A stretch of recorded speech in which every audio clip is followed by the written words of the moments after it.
Welcome to the Essential Libertarians, giving you the tools for self-governance in all spheres.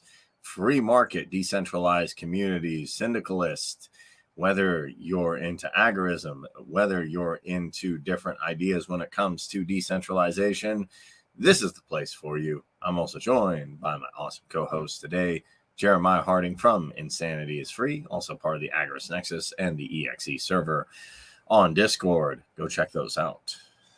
What's up, man? Nothing much. Just another day in hell. I've been doing quite a bit of more working out, but I'll do it in the evening because I gotta get fit. Things are getting very intense, and they're preparing to balkanize and destroy the planet. So, get your reps in now, y'all, because it's very much going down, and we don't have any time. The time for fucking around is over. Yeah. Well, I'm going to get the X3. So even if it goes thing, I'll just use the X3 bar and my little hand things and keep going. Yeah, I've got a series of at-home workout stuff, because I'm a big proponent of that. I don't like the idea that anyone has to go to a gym. No, they don't. Like, a gym is such a waste of money. A gym is where they tell you, here, worship at our fitness temple, rather than, realizing your inner potential and follow our rules, buy our supplements that are overpriced behind our counter. Do what we say, follow our culture, rather than just understanding your own body. So I've been to gyms myself. I'm in the middle. If you need a gym for something, like if you need a gym for if you want to practice a certain workout, if you want a certain machine, if you want a certain thing, if you want to do a certain type of rep, that's fine. But I am slowly transitioning to working out from home, rolling, and also, Oh, kickboxing, figuring all that stuff out. and that's the other thing, is that gym has multiple meanings. When people say gym, they normally mean here's a bunch of machines, here's a cunt behind a counter who's very over personal and carny. Here's a culture of people who are either staring at your ass or being very offended that you looked in their general direction. Here's just it's the worst culture. It's the worst. Or martial arts gyms. Those I respect, as long as they're a good martial arts gym, because at least you're actually training there. You're training something. You're not just, I'm going to do a motion with a weight that I will never do anywhere else. And, this will build up a muscle and make it look nice. I don't want looking nice. I want to fuck people up. Yeah, I mean, I want both because if you look good, generally you do feel good. I'll say that. But I can remember when I went to roll with people who were half my size. I'm like, I'm going to crush them. And then I remember trying to headlock somebody and they did a judo move just like this. And I went literally flying. Plus, there was a dude who was like 160, even had a little bit of a gut. And he let me pass his guard, if you're familiar with that. Then every time I would end up in a triangle choke, an arm bar. And this is all within seconds. And he was like, oh, hey, I let you pass my guard. So, yeah, there's a fundamental difference between being quote unquote jacked and also having the capability and technique to, take someone down or submit someone or take them out or choke them out. That being said, having the best of both worlds and the strength doesn't hurt.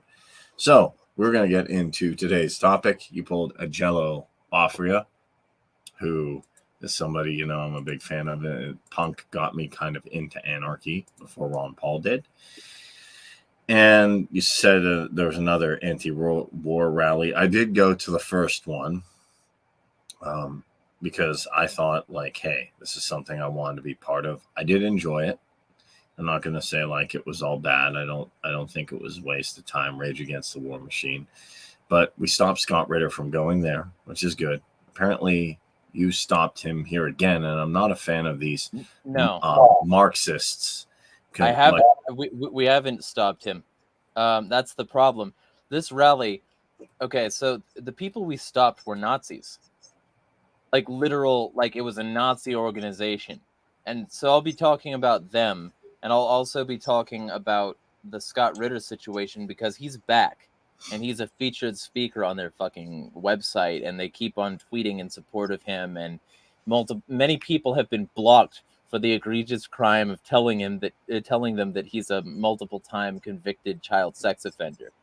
But the primary people I want to talk about, and the reason I want to talk about them is because I think this is a great example of what we went over last time, which is that the right is trying to be interests into various people's movements, libertarians, anti-war, all this shit, right? So this group of Nazis said, "Ooh, no, we're not Nazis," but their websites literally are just Nazi talking points, and they align with people who said that the Proud Boys aren't close enough to Nazis for them. So, like, let me just be absolutely clear here.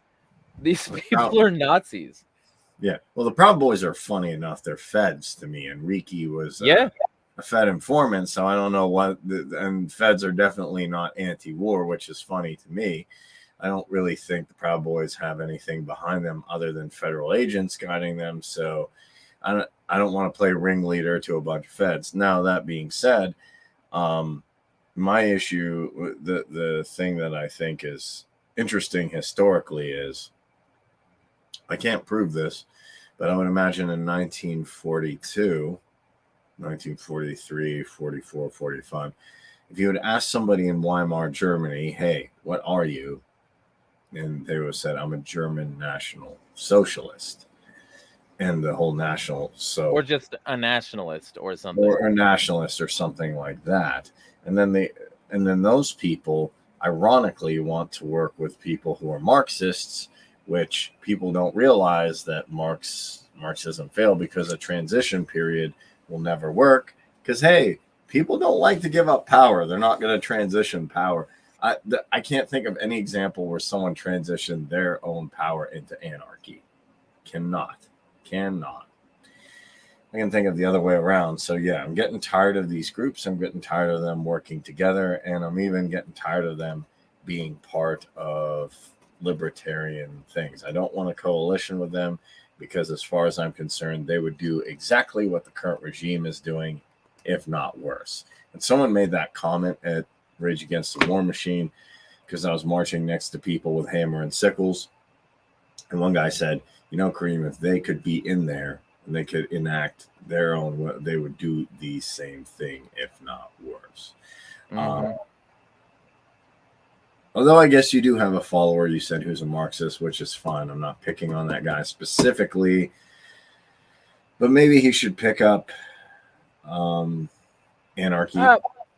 The thing is, I still don't agree with him about the Marxism thing, but we agree enough on enough other things that it's sort of like, you know, I can sort of overlook, like, I'm what a lot of leftists would call a class reductionist. I like the Peter Coffin school of Marxism, where it's like, yeah, I might not agree with everything you have to say, but as long as you're going to help me fight the bourgeoisie, then fantastic. As long as you're going to help me fight the state capitalists, great. I don't know what I'd call them exact. I agree with what Emma Gold here. I'll start with this. I did some real big excavation, had like a Ron Paul 2.0 movement. I also watched a YouTuber who I do like called Call Me Ezekiel. I think he does an excellent job of breaking down stuff in a real simple way. And what people don't realize is these National Socialists and also all these people, they don't understand that Marx was so convinced he would defeat capitalism that he started to target other leftists. And those leftists really had a good, solid foundation on what would happen. Now, I can't say I've read Statism and Anarchy. I have not read God in the State.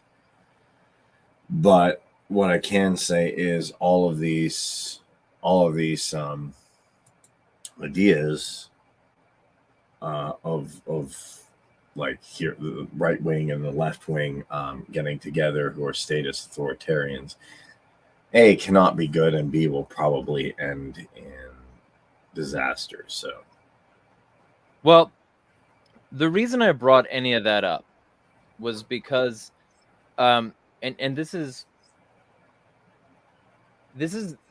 a real thorn in my side when libertarians act like there's not some right-wing infiltration, or act like there's only a left-wing infiltration, like, oh, these commies, blah, blah, blah, blah. So just to be clear, I'm against state communism, but the thrust against it isn't any better. And the ideas presented by the sort of people who want to co-opt radical movements and radical ideas are always going to sort of be generated by people who like seem aesthetically similar enough. Now, these people were not very good at it. That's why they failed. I have a Telegram channel now. I hate Telegram. Do not fucking join Telegram if you're not already on Telegram. If you're already on Telegram, leave Telegram. But if you're not going to do that, then you can join my channel. But I now have a Telegram channel, and it's going to be a den of my insanity. So y'all can join the Hedge on Telegram, which has the underscore of like it's Hedgehog Hedge after the t.me. So I can join you on there. I can't get rid of Telegram, so here I'll post the link in the because I'm talking to potentially future wife or there. So not a problem. So the reason I'm saying that is just because I don't like the platform. I think they're snake ass little bitches. I think the whole like luring people in with the promise of encryption and then fucking them off when they get there and not being like completely honest or genuine, like about the privacy of certain actions, and then acting like they're some sort of awesome platform for like communities to speak out and shit. And then like, and this has gotten a lot of people to laugh because we're decentralized. We're fighting the machine. No, you are the machine. Yeah, right. It's kind of like this whole Elon Musk thing. They're like, Kareem, no, you don't know. I'm like, I don't know. Like, he's fighting. I'm like, dude, he is the deep. He is the deep state. It's like Trump. People like trying to show me these Trump ads. I'm like, we'll fight against the deep state. I'm like, dude, you are the deep state. Like, well, this is the thing. Like, I don't like the platform, and apparently this is impressive to some people, but I got censored within the first week of being on the platform, because they accused me of spamming for the egregious offense of telling some communities that they had spammers in them. So like, I would just talk about how these communities, there was this thing going around. Let me read it actually, because it's fucking hilarious that this kept on being a thing.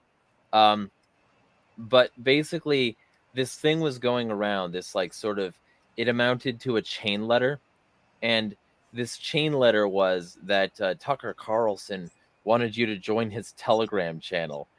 And Tucker Carlson doesn't have a Telegram channel.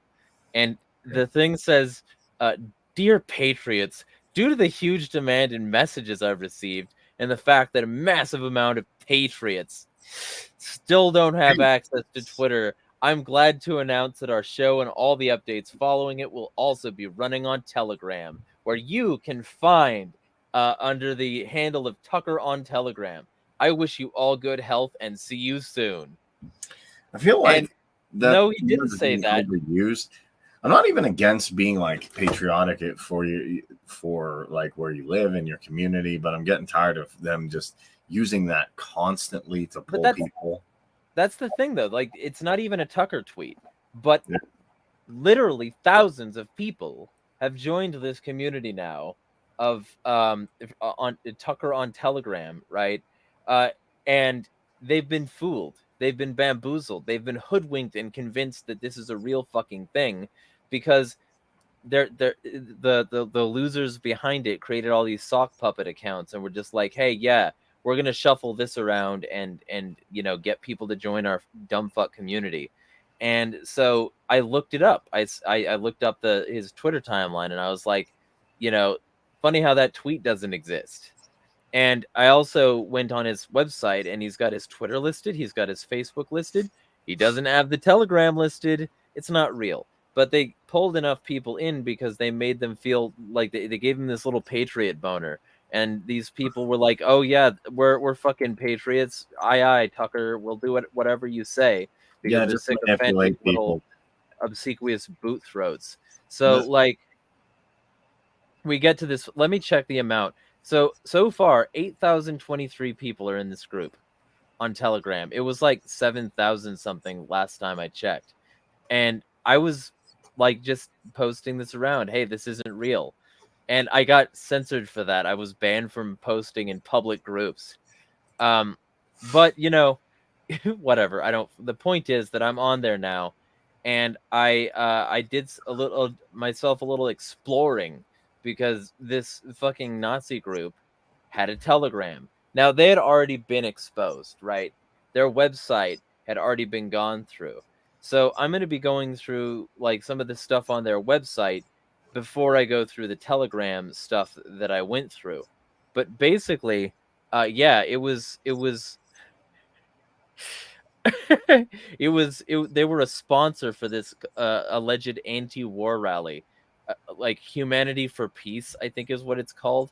So God. let me yeah, it already sounds, yeah, it's Humanity for Peace. Yeah, it already sounds overwhelmingly fake, doesn't it? Yeah, although authoritarians seem to do that throughout history, like, hey, we gotta help the people. Don't you think of the kids? Come on. What about the old people? What about this? I mean, to be fair, read what Idi Amin said, if you know who that is, the guy the last king of Scotland. Yeah, no Before idea.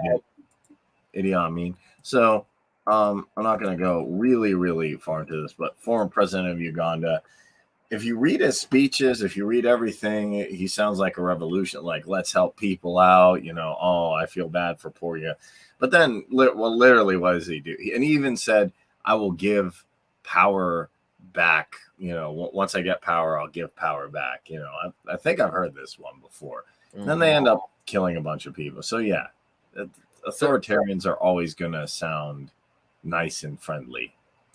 So these were my tweets. I said, hey, at 4Peace Humanity, why are you sponsored by people who oppose multiculturalism, promote National Socialism, support national economic isolationism, and generally support very Nazi-like positions?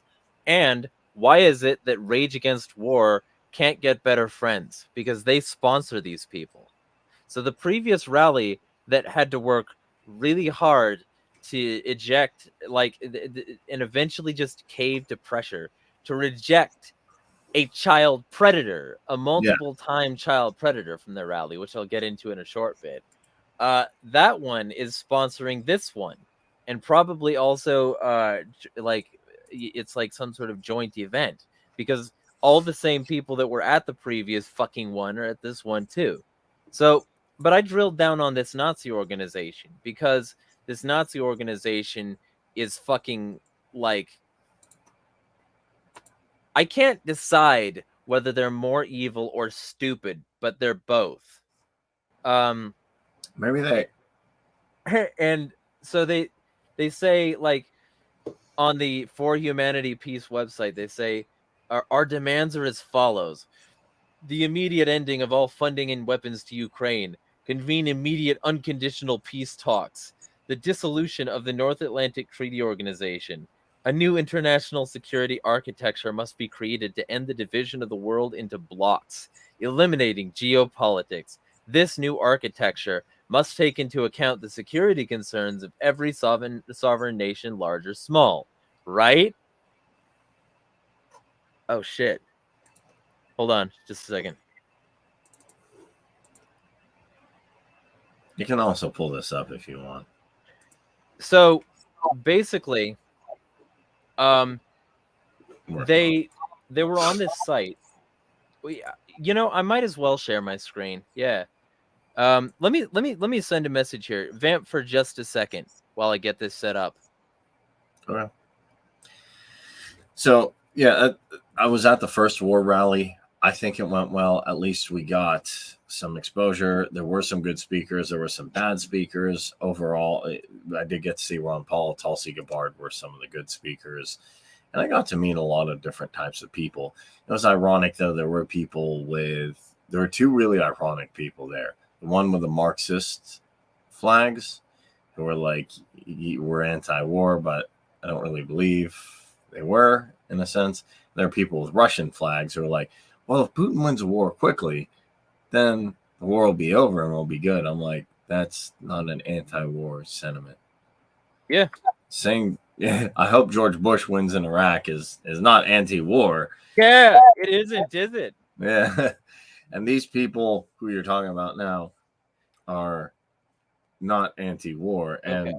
I'm tired of, honestly, I don't care what people do as long as they don't jump into libertarian spheres. Like, and even if they want to have somebody on their show, like okay, someone wants to have, like Jackson had Ron Paul in. And some people had whatever, but don't try and get into our organization. That's where I draw the line. If somebody who's a National Socialist or an authoritarian Marxist or state capitalist tries to get into Mises, Agorist Nexus, Mad Liberty, C4, I'm not part of C4 SS yet. I don't know if they'll even accept me ever. I don't know what you have to do to get in there if they're still active. I think they're still active. Well, you should write like a really thorough article and submit it to State for Stateless Center for a State. Yeah, they accept articles. That would be a way to get affiliated. Okay. All right. So Maltestic is probably. Yeah.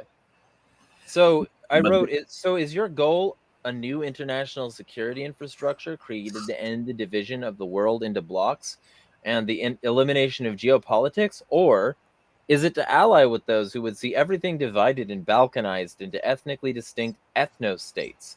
Pick one. Now, the reason I said that is because these Nazis, much like, other Nazis, they fucking have, like 6 planks, 6 points, right? Mm-hmm. Nazis have a tendency to list, like, a few points, like, that they will use as the foundation for what they do, right? So, like, these people, their 6 planks are very Nazi-like. And fun fact, they moved from 9 planks to 6 planks, right? There's 6 points: nationalism, syndicalism, ethnic autonomy, respect for nature, and anti-decadence. Oh, also protection of the family. Because, I can't count to 6. So let's do ethnic autonomy. The Vanguard believes that all ethnic groups deserve to have, this is the National People's Vanguard. And you can tell because it's the National People's Vanguard.wordpress.com because they didn't buy their own site. Ethnic autonomy. The Vanguard believes that all ethnic groups deserve to have their own spaces to practice and celebrate their culture. We are against any ideas of racial supremacy or inferiority. We believe that true diversity is beautiful and wish to protect it from globalist multiculturalism. We believe true diversity is when all ethnicities have their own unique identity and culture, free of outside influences. The globalist system wishes to mesh us all together into the same gray blobs with no identity other than the things they sell us, and we at the NPV view that as unacceptable. We believe all regions in America should be given a referendum on whether or not they should peacefully leave the Union, and if they decide to, then we shall respect their decision. We also demand immediate independence for occupied nations like Puerto Rico and Hawaii, as America has no legitimate claims to any of these territories. We advocate the end of fruitless warmongering and global hegemonies like NATO and call for America to pull out of it immediately. We believe in a world where all ethnic groups can peacefully coexist in their respective nations, free from liberal control. Now, that seems maybe like it's left compatible. It seems maybe that it might be compatible, but then you read their blog and you start to get a better idea of what they mean. Because Yeah, it what was like the Patriotic Socialist Front, who I'll email and talk to, but yeah, they sound really nice, when you talk to them. They're like, yeah, we want secession and you can have your own autonomous zones and we like ANCAPs and that's cool, man. And they didn't know who Rothbard was, but they'll pretend like, yeah, woo, Rothbard. But behind it, to me, it really just seems like, hey, this is still right-wing authoritarianism or even left-wing in some ways because they're using syndicalist methods. Nah, the fascists also like claimed to use syndicalism and then completely fucked off the entire model. Like that, literally, Jean Tillet wrote in basic syndicalist principles into the doctrine of fascism. That doesn't mean that the fascists are syndicalist. I guess my question is, because I've looked into Rudolf Rocker now, I've looked into some syndicalist stuff. If you have I would even ask a question to someone. I'm not against syndicalism in wildcat strikes, especially if you have a decentralized community and somebody you have an agorist or say an ANCAP dude that you're getting money from, employer, and and you get some syndicalist thing for protection. I get that. I like the Monty Python scene, which is how I figured out about syndicalism was, whether you consider that legitimate or not. The issue I have with syndicalism is if you have a federation, you have a group of federations, what stops that from actually becoming essentially a central maybe not as bad as the state, but a central organization. So that's one thing. But yeah, it sounds on the surface nice. Like, yeah, okay, secession, cool. Like I'm for secession, but I'm pretty sure these people are psychopaths. So some of the time, these people might have bad intentions, bad cultural foundations, bad roots, and it might turn into a state. Just like a lot of other territories, some of which you actively argue are anarchy, have done. The warlords in Somalia, for instance. Those people aren't any less or more statey than any federation of syndicates could be. So I'll say they're more statey. They are actually, to be fair, no, that's not true. They're more statey than a syndication of federation. Because my understanding is, if you're going to get federations, they have to be based on voluntary participation, horizontal or horizontalism. Yeah, which I'm not an expert on horizontal democracy or direct democracy, but the way I understand it is like actually Monty Python, for what it is, does an excellent job of explaining it, and that's in that goofy clip. We have a bi-weekly meeting. Am I wrong? Monty Python?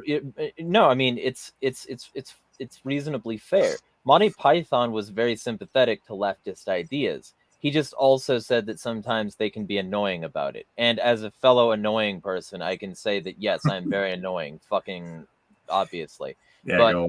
But but the general point of these people is that they are in fact just right wingers. That's what they are. And when you look at what they actually say, they're like their blog starts off by saying, and they say blog, but this isn't a blog post. It's not a post. It's like in a series of posts. It wasn't a blog.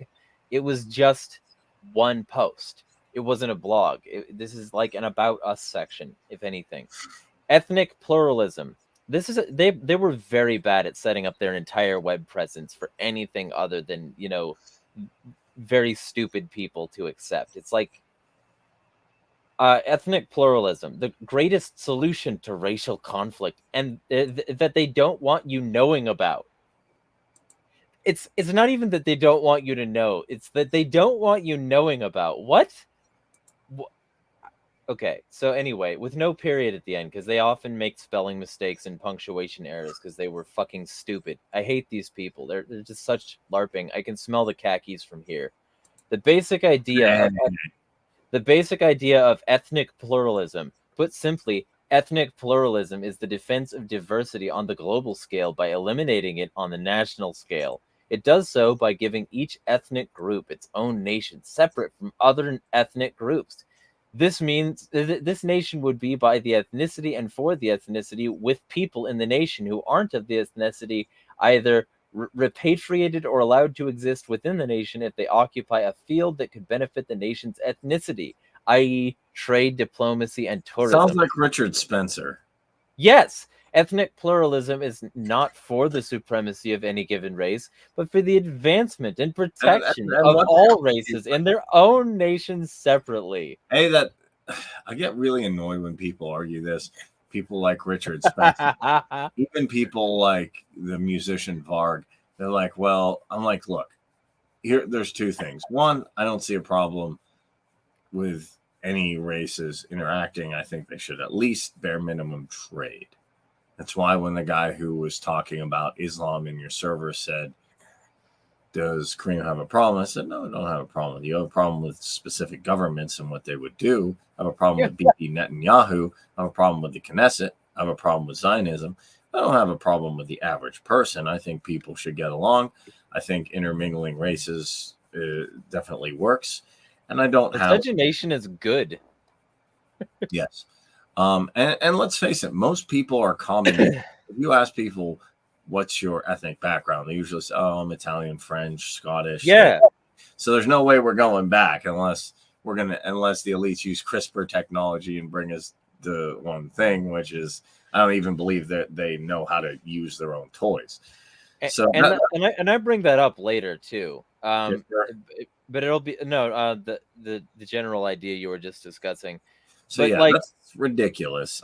Yeah. So they're just, they got, to me, they want to appear friendly while having a white hood in their closet, and that's all it is. All right. So people aren't smarter thing. But hey, look, there's no khakis. You know why? You need, if you had Coctopus money, you could get a nice editor. I need some Coctopus money. People will still put on a uniform even if the army won't let them in. That's how you get Meal Team 6. Okay. I mean, I'm all for militias. Look, but yeah, these people are not good. I don't want a militia with these people. I don't want a coalition with them. I will say though, the khakis are.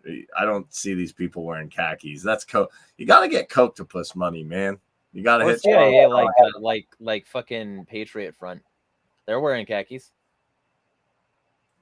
Those guys are feds. Yes, that's the money. So they just print it. They just go, hey, yo, Yellen, print me a trill. Okay, yeah, sure. Woohoo. So the main cause of racial conflict is prejudice against culture and simple color of skin, and this will not go away. It is human nature for one to want to be with one's own people and to reject those who are not of their people. This is true for all people, black, white, brown, red, or yellow. All people prefer to keep to their kind. So as long as the races continue to be in direct contact with one another, racial conflict will always exist. It's just so transparent. They're Nazis. And then they say they go this fake diversity versus real diversity. And they say real diversity is a good thing. And this is how you can tell. This is how you can tell that these people are mental midgets. Because they're like, the idea of a variety of different skin colors, cultures, and traditions is beautiful. Fake diversity, however, is the equivalent of taking a bunch of different colored Play-Doh together and smushing them into one big brownish mesh. They brought up Play-Doh. They was like, this is too, like, we're too dumb. We can't make a website, so we'll just use a toy analogy and put colors in front of people. And they've got this thing like the Play-Doh laid out in this image. Diversity, they're all separate. And then it's like multiculturalism, and it's like brown. It's like, maybe. I don't even know that that's the color all those different Play-Dohs would make. But it doesn't matter if it would, because nobody in multiculturalism is demanding miscegenation. I feel these are people from the George Bush era that were just like, oh man, we got attacked from one of them countries over there. Yeah. we got, and then it's like, hey, how can we get these people out of here without, pretending, oh, let's pretend to be humanitarians. I mean, look, it's ironic to me that most people, I mean, wasn't Klaus Schwab's dad a Nazi too? So, Yeah. like, it seems to me all these Nazis and these state Marxists want to pretend to be friendly, like, oh, we just want to help the planet. We just want to help other people. We just want welfare of kids. Yeah. So people like, oh, look, they're just trying to help. Kareem, they're just trying to help. Kareem, they put a couple libertarian talking points. Aren't they cool? No. No. And they don't really, because I would even ask people, because there's people who get mad at me and they're like, Kareem, I'm an anarchist, but I really think this social policy should be enacted. Even people on the left will say, I want income limits. Okay. Who's going to enforce that? Who's going to say, oh, this person made $10 million in an agorist or an ANCAP society? Who are you going to send to make sure, oh, it sounds like you're going to need a state again? And then people on the right, oh, I don't like when people do this. I think we should enforce this. How are you going to enforce that? You need a state. So, yeah. I mean, it's all garbage. And these people are a prime example of that because they literally do support, like, that statist mentality. They're not doing this from a libertarian angle, and like, they literally hate anarchists.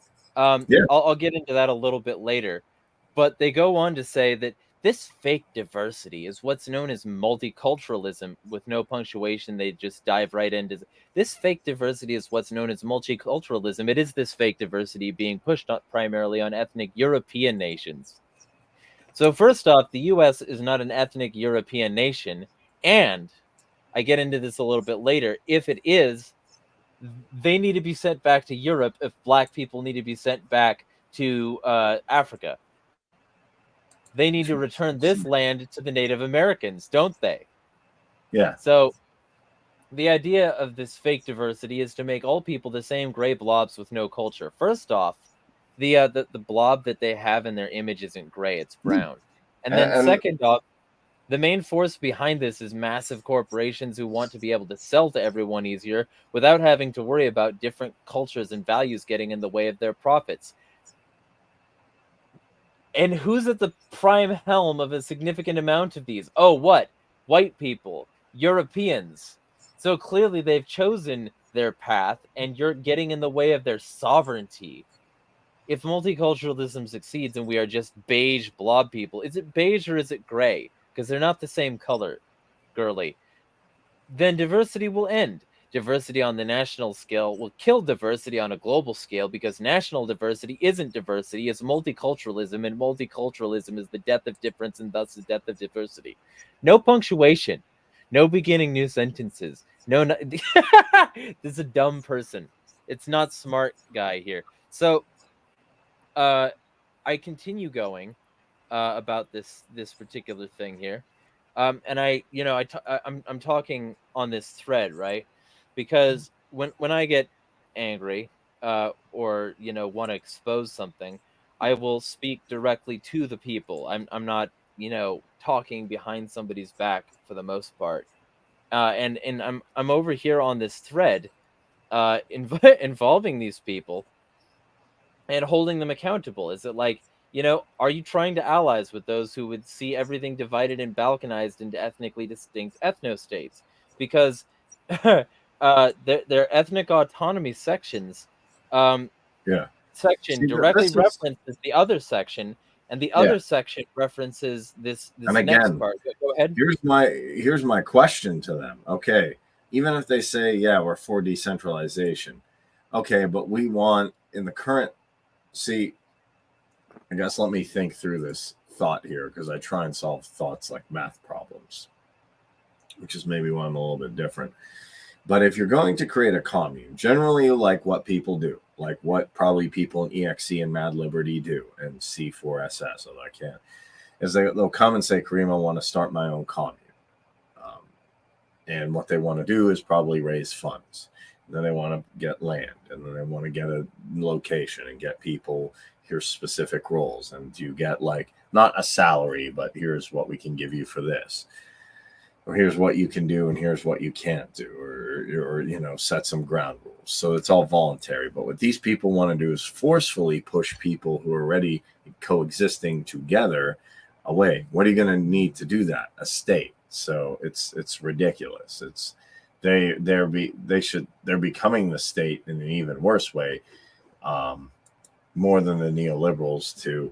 Neoliberals to me just pander and use people like, oh, we care about this, we care about, you know, they even make stuff up like, I don't know what the heck Latinx is, but they make up that, oh, we care about this, we care about this, we care about this.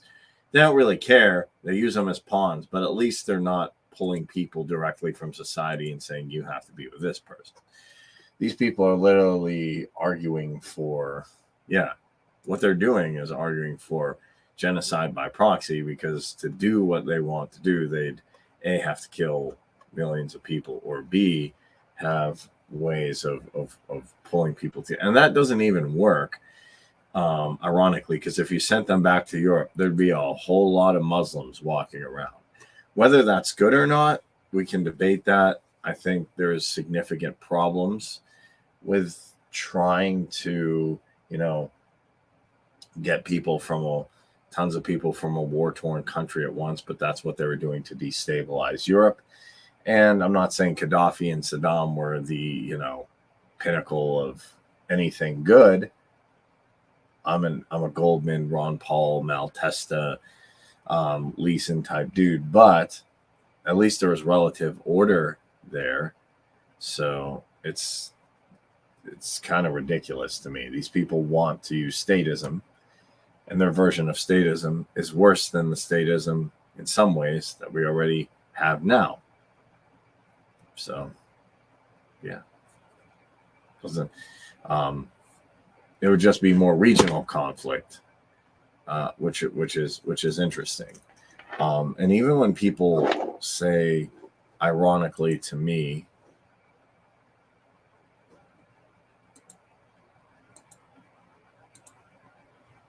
did I lose you?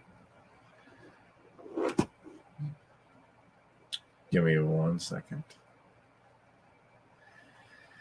We lost Jeremy for a bit, but yeah, these people are worse than the people they're claiming to fight against. And there's nothing really good about these people at all. And we're going to get Jeremy back here.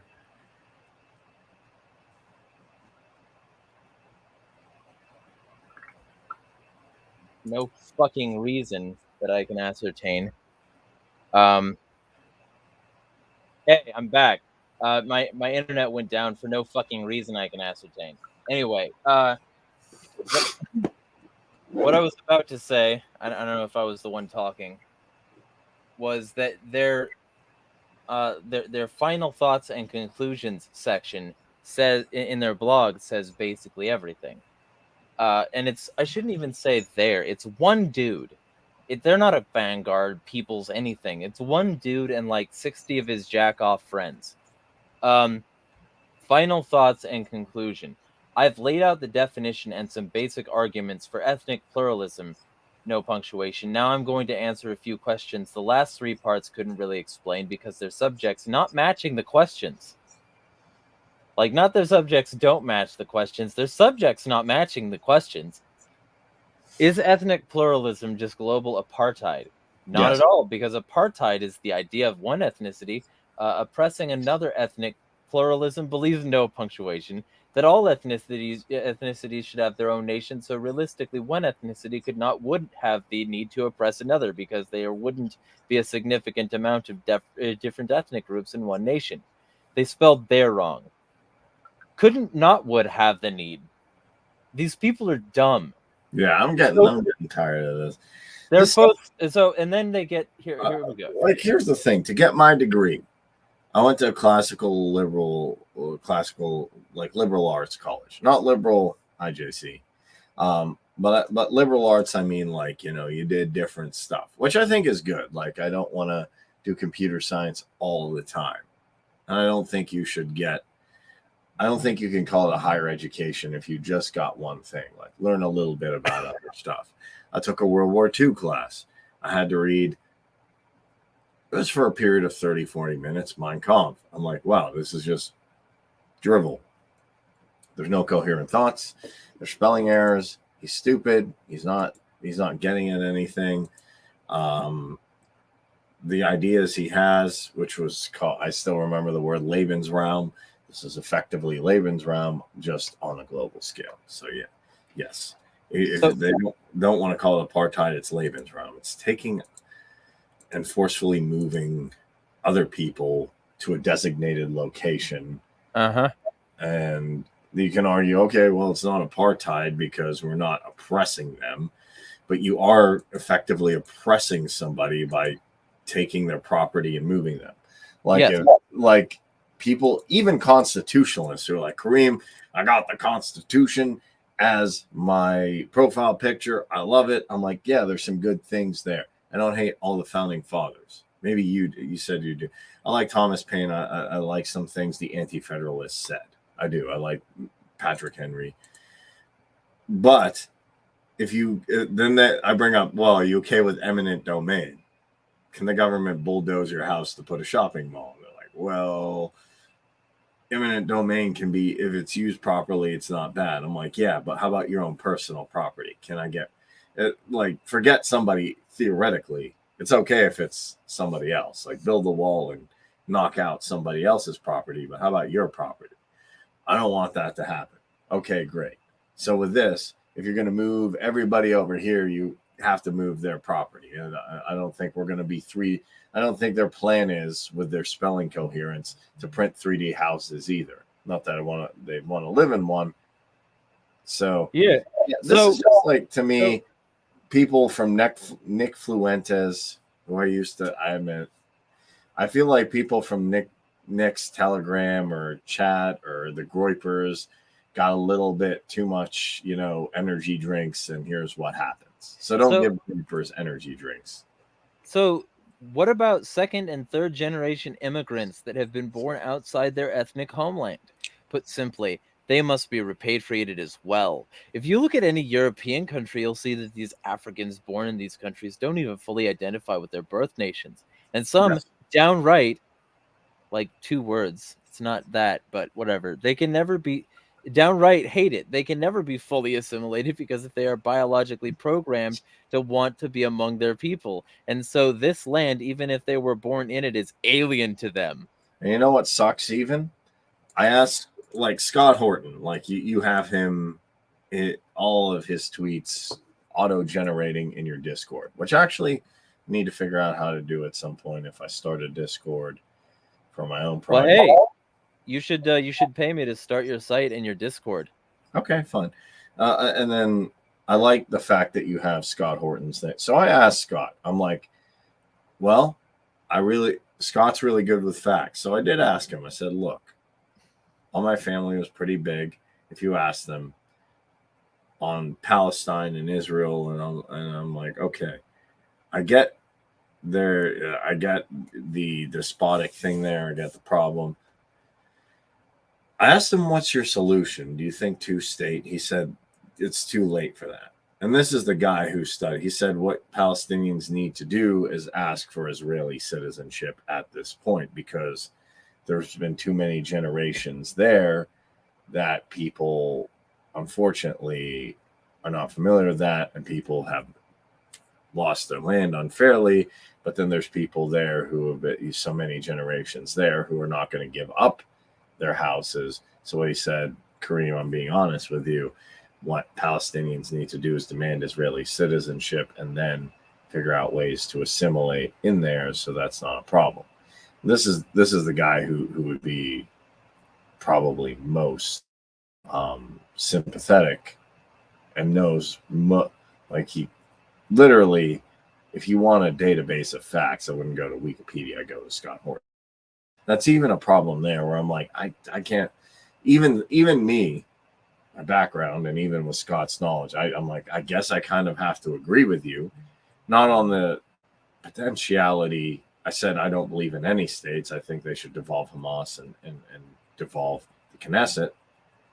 But in the immediate practical future, yeah, the people have been there so long that, yeah, I guess maybe you do get Palestinians to say, I want Israeli citizenship, and that's how you kind of solve it going forward. That's not a good solution. That's not, but like, that's the thing.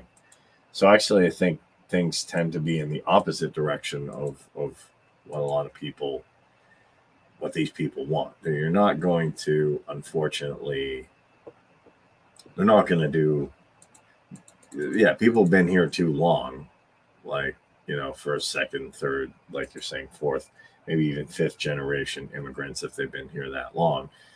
They don't know the culture they even come back from, or if they have anybody around there. So, yeah. Yeah, well, so the reason I brought all that up is because when I went up against these people, I directly brought all of this up, and I also brought up their other points here. I said, is your goal to align with those people who would promote censorship and total government control over the media in order to prevent decadence, which just seems like a different way of saying degeneracy, trying to figure out exactly where this group fits into a peace message. And so I posted a screenshot of their anti-decadence section, saying that decadence is at the heart of corruption in America and the entire Western world. The NPV knows that for America to survive, it must be reconstructed from the ground up in order to rout out decadence. Step one is the complete nationalization of media, so that only material that uplifts our people and promotes healthy lifestyles will make it to screens. We will also stop the spread of antisocial propaganda that is being pushed on children by both the media and the public school system, and instill the values of discipline, community, and the family into the minds of our youth. We will not wage a war on drugs. Instead, we will wage a war on poverty by bringing jobs home and uplifting our people, which will do the job of protecting our people from drugs for us. We believe the driving force behind drug use is a lack of jobs and a general feeling of emptiness within our society. So building community and bringing our jobs back home is essential to stamping out drugs. This is also in addition to the fact that they want to nationalize the economy and have 95% of a business's factories in the U.S. Or in their home countries, And so they said, I'm over here saying, it's good to know though that even though these people are using socialism to push conservative ideas, which has absolutely never been done before and never ended poorly, that at least they give women the chose to terminate the pregnancy. Seriously, can't afford an editor? And their protection of the family section says strong families are the building blocks of great nations. The family to us is the microcosm of our culture and values, so the defense of these families is paramount. We believe in encouraging young couples to have more children by offering better jobs with higher wages and tax breaks for couples with more children. In addition, we are strictly pro-life, except in cases where the baby threatens the mother's life or in cases of incest or rape. If a woman is raped and gets pregnant with the rapist's child, she will have the chose to terminate the pregnancy. Not the chose. Yeah. And if she does choose that option, the rapist will be given the additional charge of murder of an unborn child. Our pro-life policy is integrally tied to our socialism, as we believe in protecting the child not only before it's born, but after. And then they have this section here that says nationalism. America must once again learn to be a sovereign nation and cast off the shackles of globalization. We demand all American companies place no less than 95% of their factories in America. Pull out of NAFTA, it's stifling other nations. The only good thing they have in there. They should give Puerto Rico immediate independence and stop using it like a colony. There should be referendums on areas like the South and Alaska on whether or not they should peacefully secede or stay in the Union. Okay. So basically, really stupid. And then they said that they would put an end to sanctuary cities, which means that they would also force immigrants back out of the country. And so they did all of this on a site that they couldn't afford to make just a nationalpeoplesvanguard.com. And then my comment on that one was, we aren't racists, but everyone should secede on ethnic lines. The South should be able to rise again, and we're nationalist socialists who want to stop decadence. But we aren't racist, but foreign labor needs to be stopped, and so does But international we are, labor. yeah. Okay. You know what's ironic?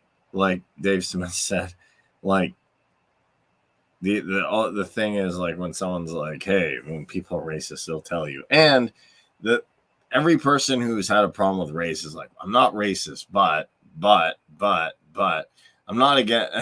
And I see the same thing with Kareem, I'm not against trans people, but I don't want them in my community. I'm like, oh boy, here we go.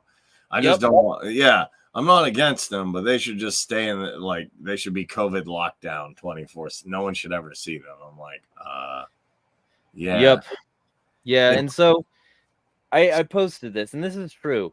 That night, I stayed up till nearly 3 a.m. doing research on the Vanguard. They deleted their Twitter, but there's still plenty of juicy stuff since then, especially when you look at their Telegram. I'll start with this. And it's an image saying, please take out the trash. And it's the guy throwing out the anarchist logo. This is from the propaganda section on their WordPress, some coalition. So these people are clowns. No one's going to take them seriously except themselves, which is fine. Whatever, they can have their boys club and maybe hire an editor. So at least if they're going to have psychotic ideas, have some good shit. Like at least the World Economic Forum, they're like, we don't want to enslave you. We believe in sustainability initiatives. Oh, what are those? Yeah, we want to lock you down into a pod and make heat bucks. But it's for the planet, you see. And we got this guy in a suit and Al Gore to tell you that CO2 emissions are bad or something like that. And then people are dumb. And so, there are people. The funny thing is, there are people who believe this climate change stuff. So just like there are people who believe in this garbage here. Look, there's people who have really, really bad ideas. I don't honestly care as long as they don't have a way to enforce them in the world, because there'll always be people who have ridiculous ideas. And I'll even listen to them. I'll give you the time of day. I think Georgism is as ridiculous as this too, because I tried to wrap. I'm like, what? Someone brought that up in an anarchist thing too, and they're like, Georgists are anarchists. I'm like, okay, well, you can own the property but not the land. That sounds like China's system. Actually, I'm not saying Xi Jinping or their government's Georgists. Like, it doesn't make sense. Like, just things that don't make sense. These people, it's just incoherent. They're just stupid. It's incoherent. They don't have a plan. Like, I actually think we have a plan, which is you're doing counter economics. People in the Mises are getting in the local government. And then there's people on the left side who are doing actual communism. Not Oppenheimer. I'm getting tired of this too. Oppenheimer was not a communist.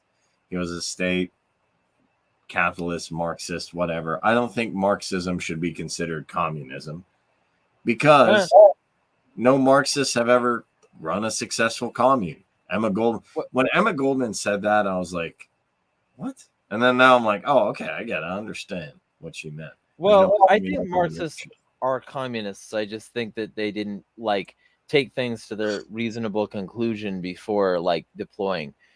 But just to be Emma Goldman was Emma Goldman right though?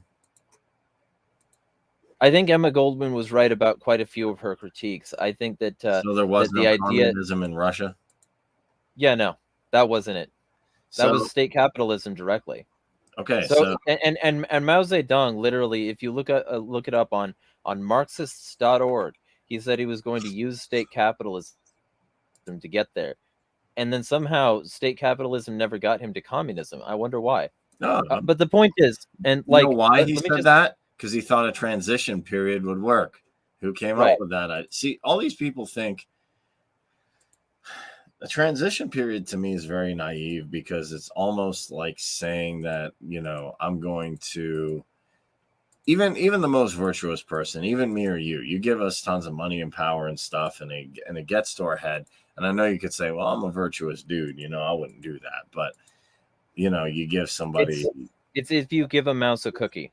yeah, you give them a mouse a cookie, and then you're like, well, but the mouse, what'll do is he'll after eating a couple cookies and he's happy, he'll give it back and he'll get back on a healthy diet. I'm like, has anywhere this happened in history? They're like, well, no.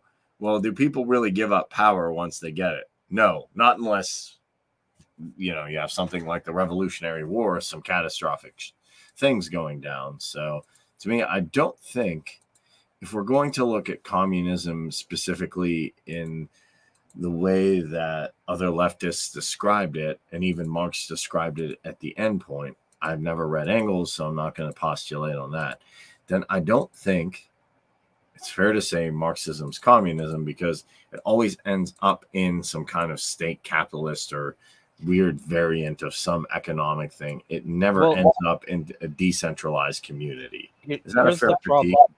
Here's the problem. Marx wasn't responsible for the USSR. Marx wasn't responsible for Maoist China. So, I'm not going to saddle him with that or claim that he's not communist because people who aren't him did some things. So, like, my thing is that if people were like actually really followed his blueprint, they didn't. Yeah, but they made their own blueprint.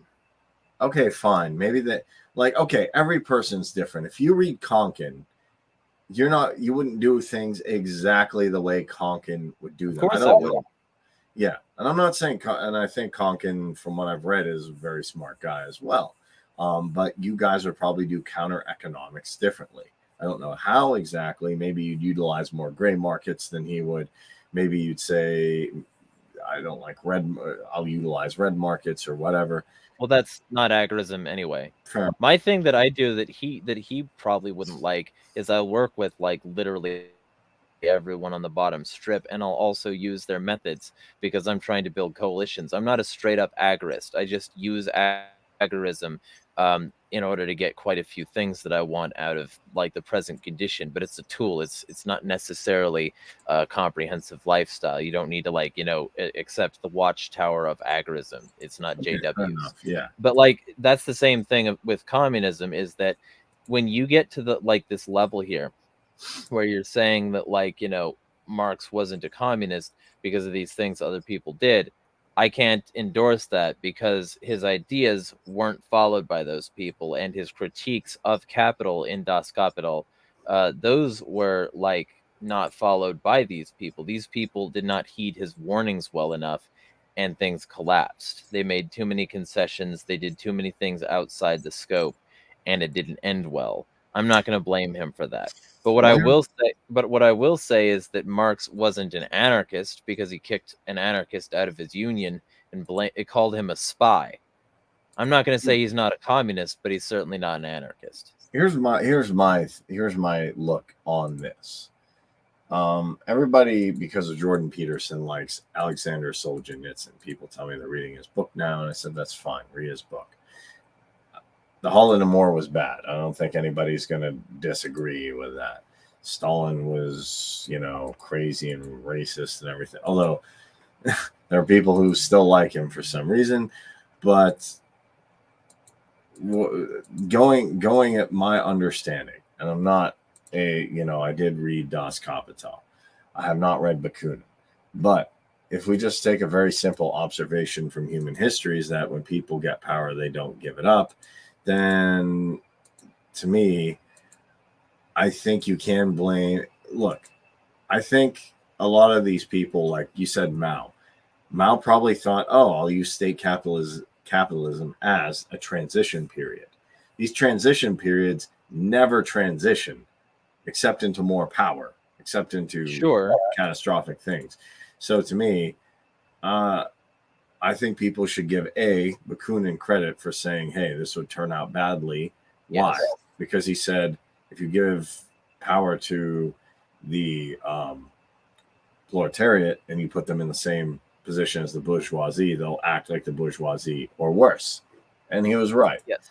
So I think there were people around Marx saying, "Yo, hey, if your idea is about a transition period aren't going to work," and he was probably just like, "No, no, I'm right about everything. The capitalists are wrong. You're wrong."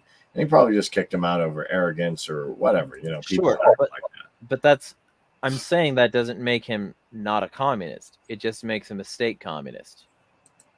Okay, fine, but are state communists actually communists? Yes, they're just communists. I don't think are correct about the way to get But there. how do you have a decentralized commune if you have to utilize if it's not voluntary? Like how I'm seeing it done here Transition is period doesn't need to be voluntary. yeah, but Like here's my that's the thing. thing. Commune generally If we're is. going to fight back against the state, we don't need their permission to do so. No, you don't need their permission, but if you want to, it goes back to the Lysander Spooner thing. Lysander Spooner was pretty good because everybody reveres the Constitution. Even people now who are like, well, this is bad. And most people, if I go outside my door, I've got them to agree on a lot of, to be fair, I've got them to agree a lot of things. This was bad. The wars were bad. Even their boy pushing a medical procedure the establishment wants you to take are bad. They all agree. But then they'll always revert to, I want to go back to the Constitution. I'll say, did you personally sign it? Did you agree? Did you read everything and say this was good, even if you didn't, sign it? And generally they didn't. So my problem is you need to consent to, as an adult, children are a different thing, but as an adult, you need to consent to the system. So if you're going to create communism, you have to say, hey, we're starting a commune, EXE communes here, here, and here. And we want you to contribute this, and we'll contribute these resources. And you say, let me look over your terms and service or whatever it is you have, the contract. And then you say yes or no. If you have a state communist thing, then you don't really like, oh, you're part of the USSR. Do I get a say? Oh, you're part of the Great Leap Forward. I'm like, I didn't sign up. Like, oh, you're part of the Khmer Rouge. I didn't sign up for this shit. Seems like a terrible idea, which it was. That's why Errico Malatesta said it has to be, who I think is actually my favorite out of all of them. It has to be voluntary. It has to be anarchist communism. Okay, but the transition doesn't. And he was all about the propaganda of the deed. He was all about making it happen and not asking questions. So even he still believed that like the transition itself needs to happen and it needs to not be voluntary, even according to him. Like the transition itself needs to not be voluntary. So the transition is going to involve some level of force. It's not just going to be sunshine and rainbows on the way to Anarchy Kingdom. It's going to be like the people actually making this happen. So I don't think that, not being voluntary makes somebody not communist. I think that the fact that they chose bad models for starting out means that, like, means that that like it's going to fail, but it didn't have the like bad intentions at the start. No, I will. No, I'll probably say based on Kropotkin's work and based on anarchism, to me, okay, fine. If you want to argue state communism, it does not need to have voluntary association, fine. But I don't fundamentally believe that creates decentralized communities. So I don't know. And I think historically it has a very bad track record of doing so, which is why I don't promote it. But it's still communism. It's just communism that's done wrong. People can be wrong. It's sort of like how, capitalism hasn't resulted in a free market anywhere it's been. But like people will still say That's that, not true. it is true. It's not resulted in a free market anywhere it's been, but people will still be. It's we got true. Honduras. Honduras actually did. How about that? Honduras is not a free market. It has not resulted in a free market anywhere it is. But people still behave as though the only type of capitalism that is capitalism is a free market, and they will endlessly like ridicule people for saying even the term state capitalism. I'm not going to go there. I'm not going to say that somebody is wrong, like not a capitalist because they, employed the state and it wasn't free market. I'm not going to say that somebody isn't a communist Wouldn't that make because the them way a fascist? the way their ideas have been implemented have turned into state communism. Okay, fair enough. But if someone utilizes the state in a capitalist society, which they're doing now, doesn't that make them a fascist? And to be fair, I know I you mean, do. sure, it makes them close up to I do. fascism. I don't think fascism. So I don't think a fascist is somebody who has a negative disposition towards a certain person. Like a lot of people who are trans will say like, this guy doesn't like me, he's a fascist. I'm like, no, he's just being a dickhead. But to me, fascist is somebody who utilizes the state in a capitalist society to crush the competition. Trans people were literally stopped by the original fascists and by Nazi Germany. So I don't think that's a fair thing to argue with them about. They're literally arguing against the repeat of cultural traditions that established fascism. Okay, if that's the case, then okay. But also, Kant is right about this in chat. He says it's an interesting convo, but might be veering away from previous topic. Okay, fair enough. Sorry. So, all right, we were talking about these people who want ethnic segregation. Basically, I started going through their Telegram. And their Telegram, they're using a bunch of Nazi symbols, and like a bunch of iconography of that sort. I'm not going to read everything that I said in this thread because it's a lot, and people can go to these threads. You can link them in the description if you want. But ultimately, like I said, here's them vehemently claiming to not be Nazis, while their site endorses repatriation. And as you'll see later in this thread, there are plenty more reasons to believe they're Nazis as well. That like they support the family, right? Then why did they give money to a rally hosting a child predator speaker? The top message in the right-hand image is from me. Telegram is set up like garbage, so bear with me. And I wrote, yeah, these Nazis are publicly affiliated with and supporting a rally with a repeat child sex offender as a heavily advertised speaker. Funny how they claim to support family and oppose degeneracy, decadence, but are willing to give money and be advertised in a rally with the guy who wants to fuck little girls. Or did you not look into Scott Ritter like these alleged libertarian anti-war people didn't look into you? Yeah, it's ironic. It's funny to me. It's kind of like the people who argue with me. There were people literally who dead set argued with me that they were voting for George Bush because he was pro-life. I'm like, well, I'm not a biblical scholar, but I think he did something that was not exactly pro-life. Then they argued McCain to me was pro-life. I'm like, okay, McCain is pro-life. Like, I mean, ending it, sure, but it's cognitive dissonance. But people are gonna say they're for things that are generally good without being specific. Like, if I want to rule over people, I'm not going to say, oh, I'm going to enslave, I'm going to use violence, I'm going to support, so I'm going to say I'm for faith and family and friends and, be like a weirdo, like, half of these people. And heck, sometimes people go off script. I will say it was funny when Tucker asked Mike Pence, what do you think of U.S. cities? He's like, I don't care. I just want to give Ukraine more tanks. So sometimes they go off script and you can find out what they're talking about. But generally they're like, I'm for, a good community. I believe in eradicating poverty. I don't believe in anything. Like, yet their policy positions are very weak. So I'm not surprised. Well, in this particular case, I really scoured back in their Telegram, which wasn't long because they've only been around. That's the other part. These people popped up like a month and a half ago. They haven't been around long. So I said, but as you see, these people are Nazis. The two messages here forwarded from their official Telegram channel and my message above them tell you everything you need to know.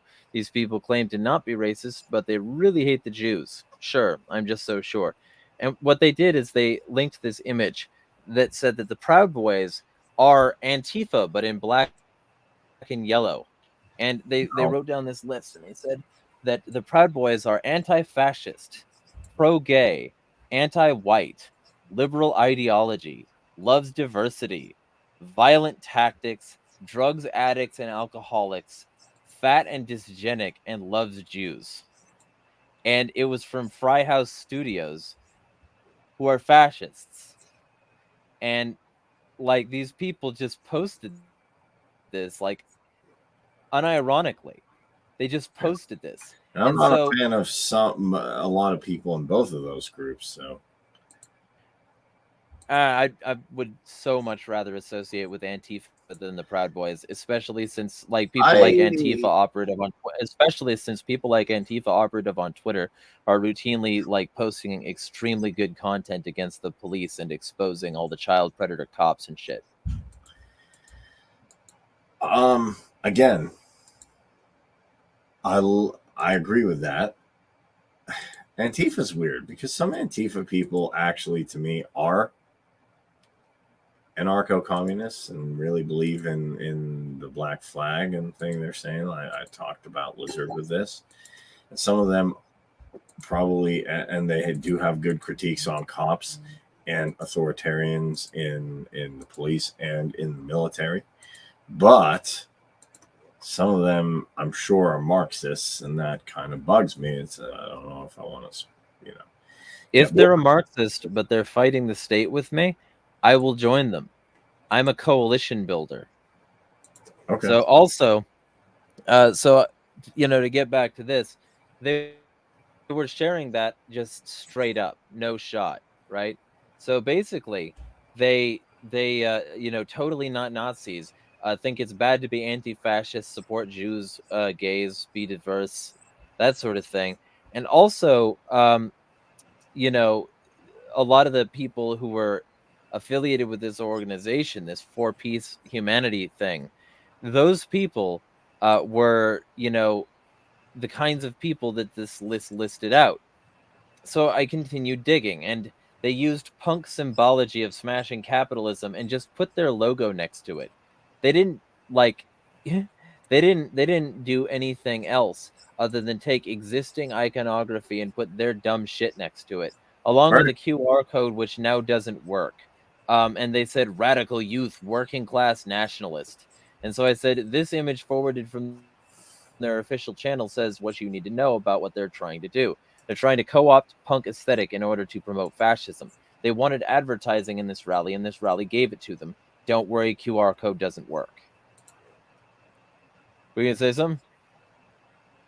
No, I was going to say it's ironic that people always take the symbology like, if you're familiar, if you look at Vedic traditions, really the swastika is actually a Hindu symbol for peace. Yep. So yeah, and still is. And still is, yeah. And I'm not necessarily a scholar on Hindu philosophy, although at some point I'll get to reading the Bhagavad Gita. I don't know when the heck that'll happen, but I'll get there. But yeah, these people are kind of ridiculous in the fact that they always take existing ideas or existing things that are actually good and then utilize them. And punk rock's what got me into anarchy. I listened to Feeding of the 5,000 when I was really young. Multiculturalism is bad, but we only get our symbology and iconography from other cultures, and we only get our like support from other cultures. Other ideas. Yeah, it's ridiculous. See, to me, the people who and that kind of annoys me too, because like most punks, like the Dead Kennedys, like SLC Punk, if you've ever seen that, it would jump these guys. Like I actually haven't, but I need to at some point. So yeah, I mean, like punk rock's what got me into this. Actually, I listened to, if you're familiar with it, Feeding of the 5,000, and then I was a kid with dial-up internet. Then all of a sudden, this thing comes on. It says the only authority is yourself. And I walked out into my yard, and I'm like, I was hit with a profound realization from this band called Crass. What do they mean by that? And it's not like I could really look it up or get their thoughts on it. I did learn about it later, but I'm like, oh, wow. That's what that meant. That's really cool. That's pretty profound. And then I listened to Yes, Sir, I Will. I printed out the lyrics because I wanted to read it, and I was like, wow, this is intense. They were, to me, the original anti-fascist, anti-globalist, all of that. Um, I don't know if you agree with that. I don't know if you. Well, I mean, I definitely don't agree with that because anti-fascism is as old as fascism. Fair enough, but they were, to me, the one of the people who got me started. I don't know if you've ever read any Crass or looked into any Crass, but I've listened to Crass quite a bit, yeah, and Choking Victim and DK, like all these like there's a lot of punk bands that I've definitely looked into for sure. yeah. And Crass got me started. Then I started looking at the Exploited. Then I started looking at what else? I started looking at the Dead Kennedys, and then I just became really, really interested. But yeah, they like these people. They like just took this symbolism. They didn't make any of their own. Everything that they had, they didn't even make their own logo. This logo is like cobbled together from other people's shit. And so I went on to prove that they were working with some people who also like were out there called Continental Resistance. But the Continental Resistance didn't have like even half of the Telegram subscribers that these people did, and they'd been around for a lot longer. The Continental Resistance used a bunch of other, much more like fascist symbology for their flyer campaigns. Which, by the way, that's another thing. These people they're all about their flyer campaigns. Yeah, which. And Hey man, it's 2023. Like, you gonna send a fax or like get an email list or? Yeah. I'm not saying people should join my email list, by the way. But like, so I watched the evolution. I looked at their channel, right, and I said, like, it's funny that they're celebrating the 4th of July and American independence and all this shit because somehow black people need to go back, but white people don't. And as you saw before, what these people also want is a referendum so that the South can rise again and so that every state can remain in the Union or not. Totally not coping and seething in Tennessee, which is where the flyer campaign was. He literally said it's just in Tennessee. He's some loser in Tennessee who can't spell or grammatically anything and fucking playing at that shit. And then he also shared the Sound of Freedom fucking like poster and said that the media are telling you not to see a movie where rich and powerful people are running a massive child traffic, blah blah blah blah blah. And I said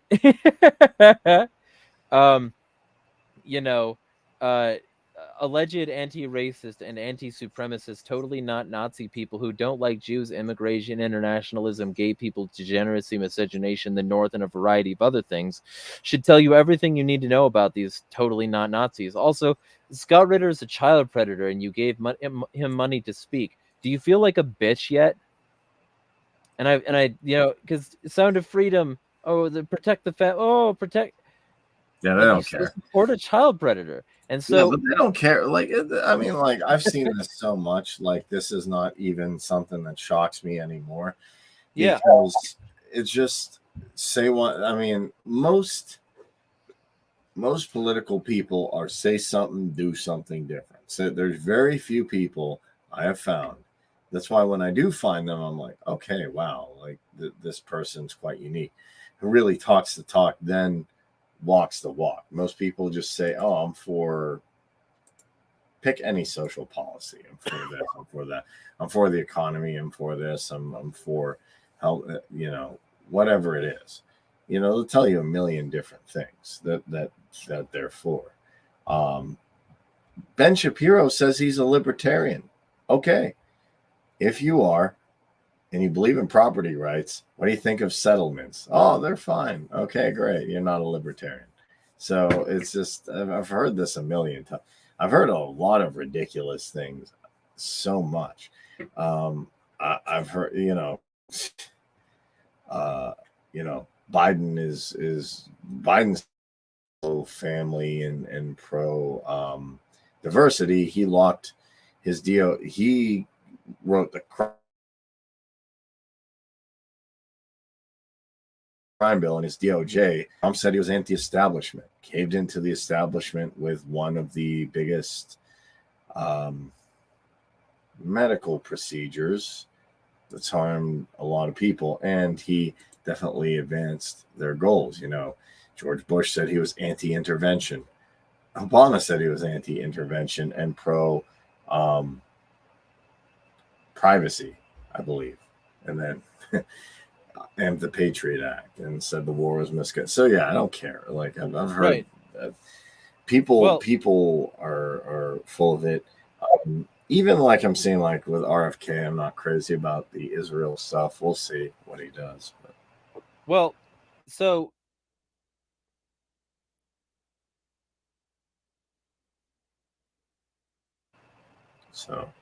the good news. I'm willing to take actually a certain level of BS. The internet's fucking up on me again, I guess. But the good news is, and I said this, July 26th was when I was really hammering into him.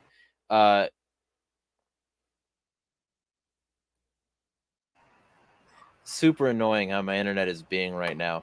I said, like at 10:25. Anyway, they pulled out of the rally exactly an.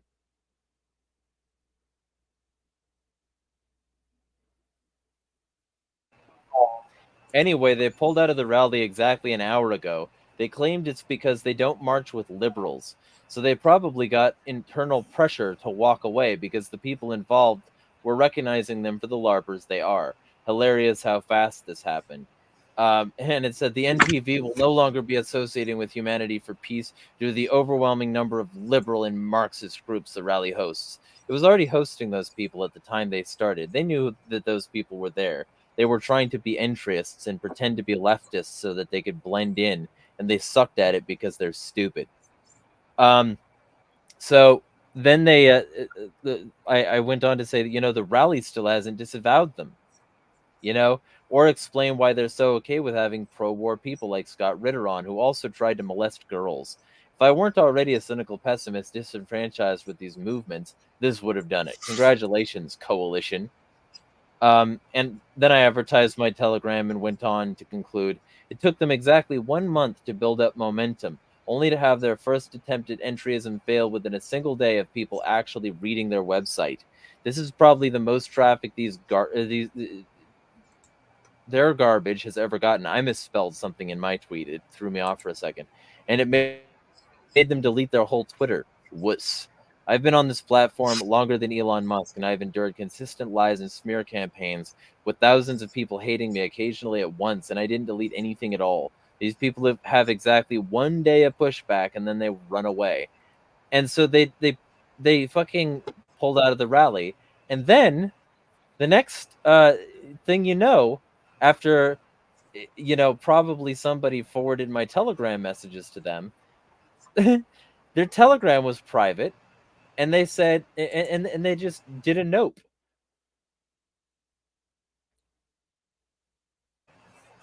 And deleted their whole website. And then they privated their Telegram, they deleted their Instagram, they deleted their Twitter. Rumble and Substack are still up though. And like all this stuff is now down, which was up. Yeah. And it's a good thing that I archived all of it before they did that. Because I did that. That was one of the things I was doing, staying up till 3. And so everything that this like garbage non-organization of one dude who chose the nickname Cornbread went like and did this, it's all just gone because everybody pointed them out for the laughing stock that, well, not even everybody, just like about 100 people were upset, and they just left. They're weak. And this is the kind of people that like these alleged coalitions, these alleged libertarian adjacent people, these alleged anti-war, pro-peace people, these alleged, oh, we're so fucking everywhere, we're so like cosmopolitan, we're awesome, dude. No, you aren't. And I'm tired of these people pretending otherwise. I shouldn't have had to back off a Nazi group from this fucking shit. They never should have been affiliated. They should have vetted their sponsorships and made sure that the only sponsorships were good people. But hey, if they got rid of all the bad people, they'd have to get rid of their pedophile they liked. So they're not going to do that. They're not. Look, they're just full of shit. They're like everybody else who's full of shit. And so I think it was my internet that time, definitely. So, yeah, my bad. But hey, sometimes internets, get crappy. But I'll say this: these people, can't spell, can't write, can't think coherently. They clearly don't have, an ideology of their own. They have to steal other people's symbols to do it. They don't really know what they want to do. I just think they're a bunch of LARPers who are out there and they're supporting somebody who's a very harmful person. Well, I believe Scott Ritter is actually pro-war in every way. He was involved in Iraq. Yes. And not only that, and he probably supported Iraq and then probably says it's bad now. Although I'm not going to go digging to find that. And now he says he wants Russia to crush Ukraine. Yeah, and then he wants Putin to crush Ukraine, which I'm not a fan of Zelensky. I'm not a fan of Putin. I'm not a fan. All sides are bad, as far as I'm concerned. People are so desperate for me or people like, well, which side are you on? Can they all be bad? Like, can all status be bad at some point? Like, can we just call it for what it is? All status are bad. Like, I don't have a particular status that I think is good. I don't have a particular status that I like. That NATO's bad, clearly. I don't think anybody in their right mind, other than these pro-war hawks, really likes NATO, because look what they did to Libya, Serbia, Bosnia. Look what they did to Iraq. Look what they did to Syria. NATO's garbage fire. Yeah, and they started out with Nazis. So I love hearing from Nazis that NATO is bad. Yeah. And then Zelensky's super corrupt. He also has a bunch of National Socialists in his thing. And he's stealing your fake Federal Reserve notes so they can print more and smash things faster.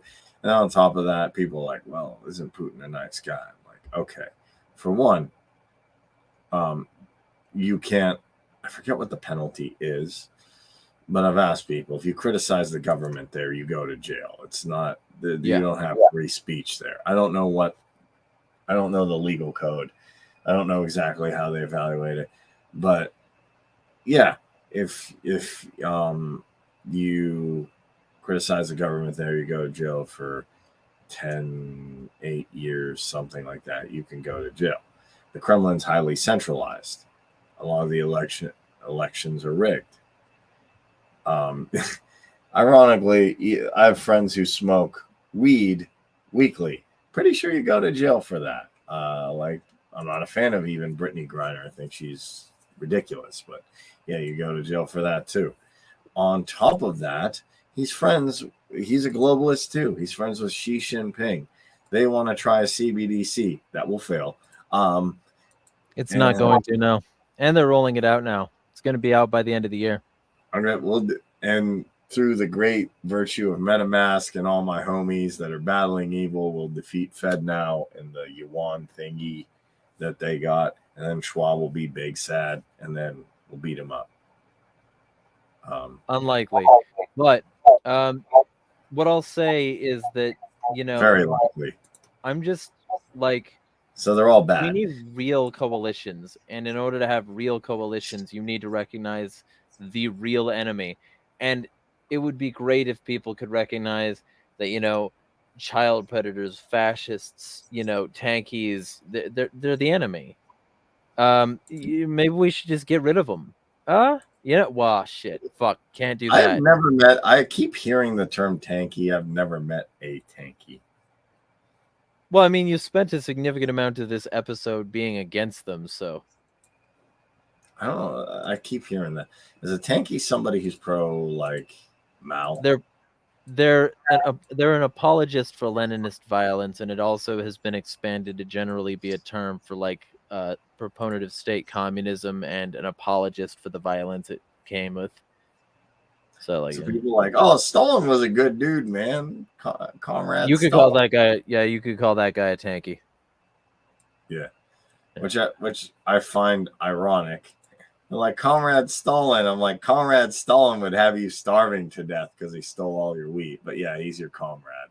Yeah, sure. See, to me, fundamentally, what connects us all, well, what connects most of us, is when I really sat down and thought about it. Like, instead of because these terms get used, free market, capitalism, this, that. Really, what I see ANCAPs more of are people, instead of just who are utilizing, like, oh, I'm a rich businessman. I'm not saying there wouldn't be some people like that, but essentially what me and other people are doing is utilizing mutual aid. Like, I need help, Cash App. I need this business started, Cash App. We all come together and pull. So it is actually more cooperative. I'm not going to say I'm essentially a mutualist, but maybe I'm laying more on the mutualist side of coalitions and stuff like that.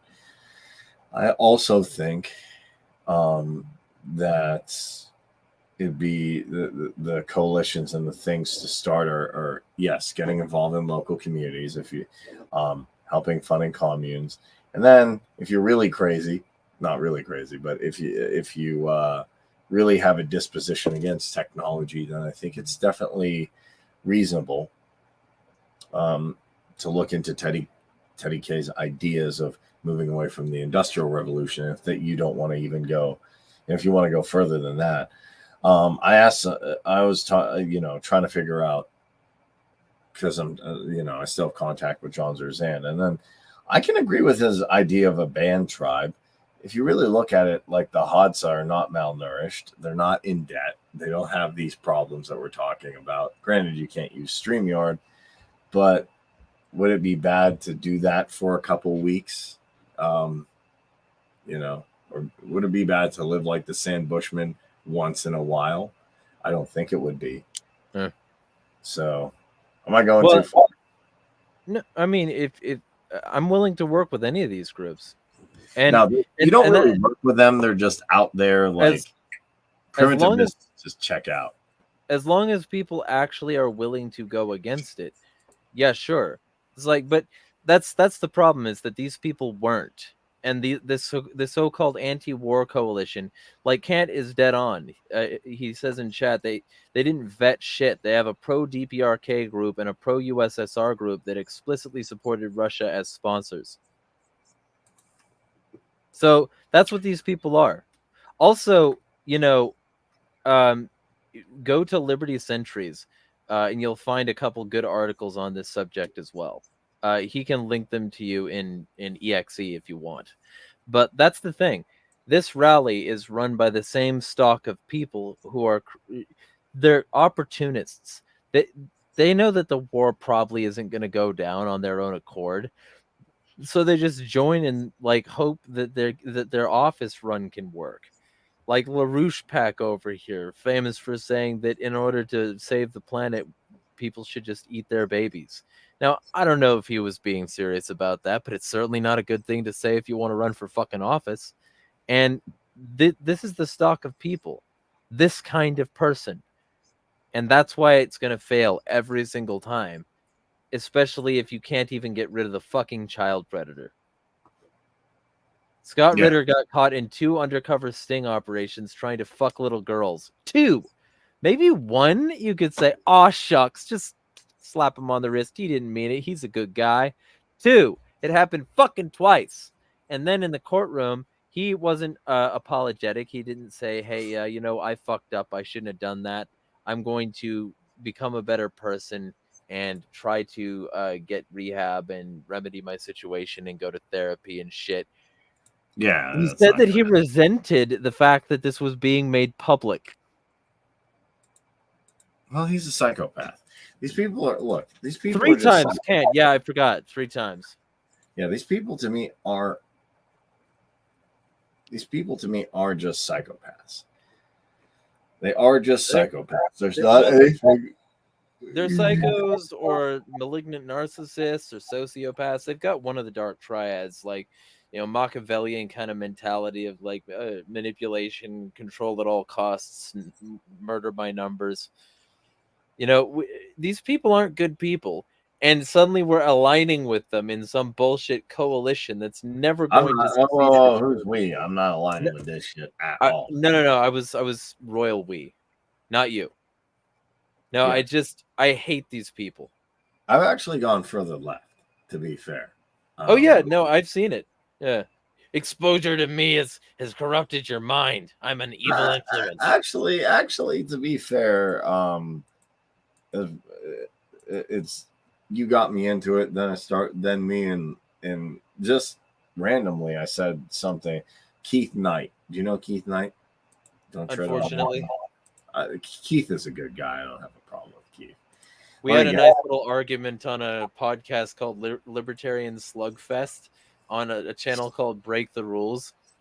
If I'm thinking of the same Keith here, and he got very angry with me for saying that the libertarians have a funding problem and that the funding sources they use have been puppeteering their messages for a significant period of time and creating bad conclusions like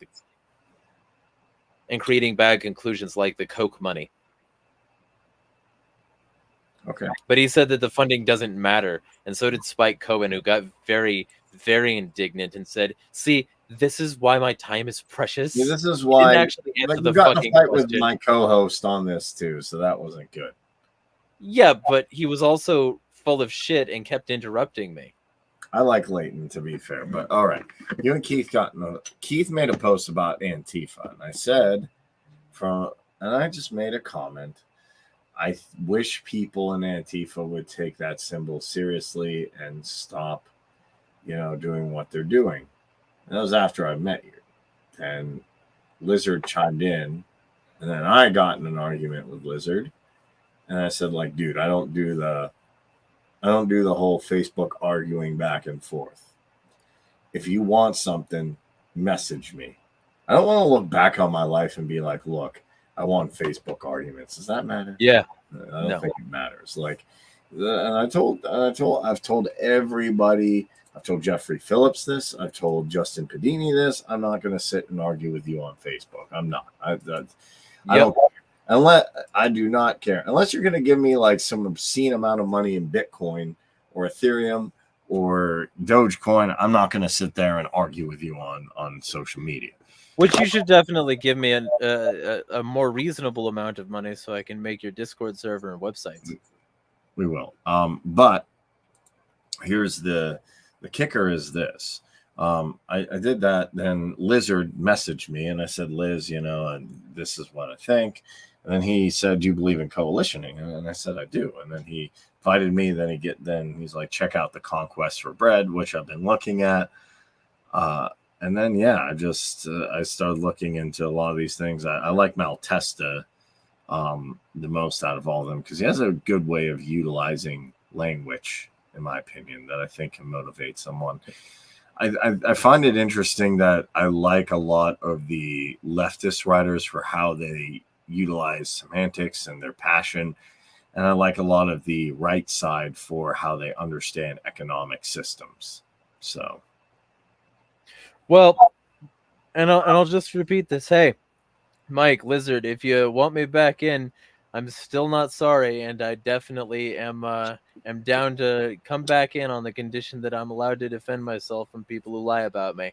But I liked some of the stuff y'all had going for you, and if you want me back involved, I've got a whole lot of anti-transphobe stuff that you would probably be interested in seeing as it happens.